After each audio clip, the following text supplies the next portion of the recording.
प्रिय विद्यार्थी, आप सबका स्वागत है ऑनलाइन क्लास में।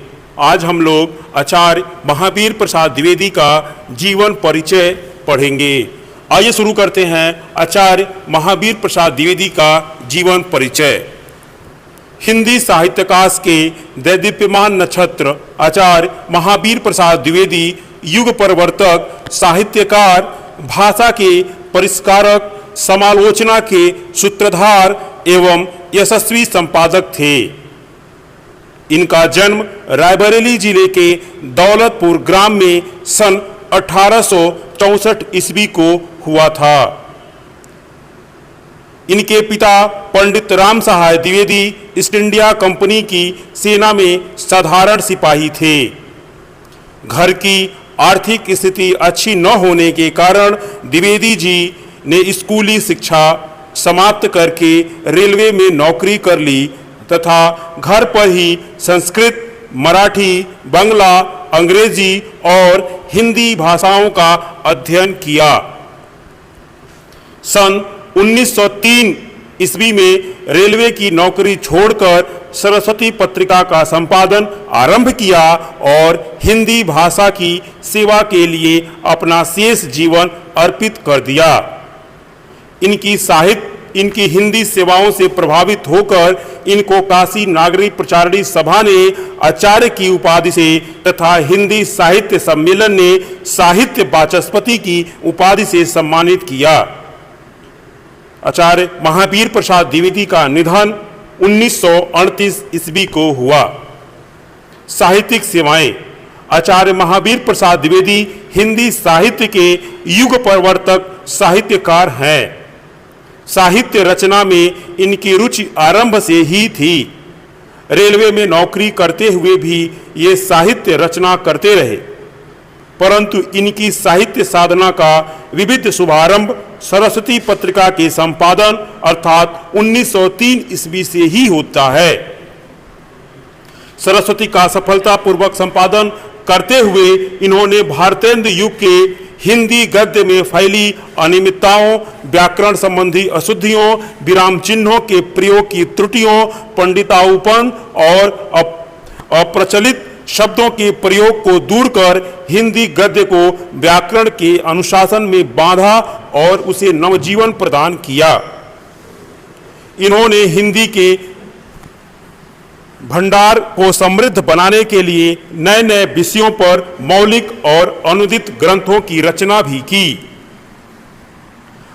अंग्रेजी भाषा एवं संस्कृति के रंग में रंगे लेखकों की इन्होंने तर्कपूर्ण कटु आलोचना की, जिससे बहुत से लेखकों ने घबराकर या तो लिखना बंद कर दिया या अपनी भाषा को सुधार लिया। द्विवेदी जी भाषा परिष्कारक के अतिरिक्त समर्थ आलोचक भी थे। इन्होंने अपने लेखन में प्राचीन साहित्य एवं संस्कृति से लेकर आधुनिक काल तक के अनेक विषयों का समावेश करके साहित्य को समृद्ध किया।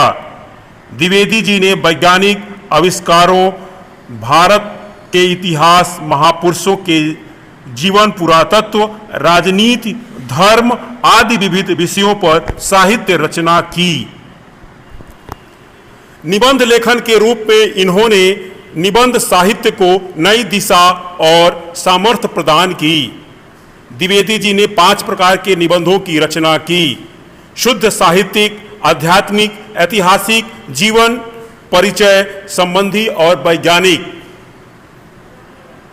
उत्कृष्ट समालोचक के रूप में इन्होंने हिंदी समीक्षा के नए मानदंड स्थापित किए तथा भाषा शिल्पी के रूप में हिंदी गद्य को व्याकरण सम्मत बनाकर उसका परिष्कार और संस्कार किया तथा कवि के रूप में इन्होंने खड़ी बोली को काव्य भाषा के आसन पर प्रतिष्ठित किया। द्विवेदी जी की अभूतपूर्व साहित्य सेवाओं के कारण इनके रचना काल को हिंदी साहित्य में द्विवेदी युग के नाम से जाना जाता है या द्विवेदी युग कहा जाता है। कृतियां, इनकी कृतियां देख लेते हैं। काव्य संग्रह इनका है काव्य मंजूषा। निबंध में जो है सरस्वती व अन्य पत्रिकाओं में प्रकाशित हुई। आलोचना में जो है रसक के रंजन इनकी प्रसिद्ध रचना है। कालिदास और उनकी कविता, नैषधीय चरितम इनकी प्रसिद्ध रचना है। विचार विमर्श इनकी रचना है। अनुदित नाटक में रघुवंश, कुमार संभव, किरातार्जुनीयम, हिंदी महाभारत इनकी अनुदित नाटक रचना है। संपादन में सरस्वती पत्रिका का 1903 ईस्वी में संपादन किया। अन्य रचना में ये परीक्षा में पूछा जाता है कि ये संपत्ति शास्त्र किसकी रचना है, तो संपत्ति शास्त्र जो है महावीर प्रसाद द्विवेदी की रचना है। अब देख लेते हैं साहित्य में स्थान।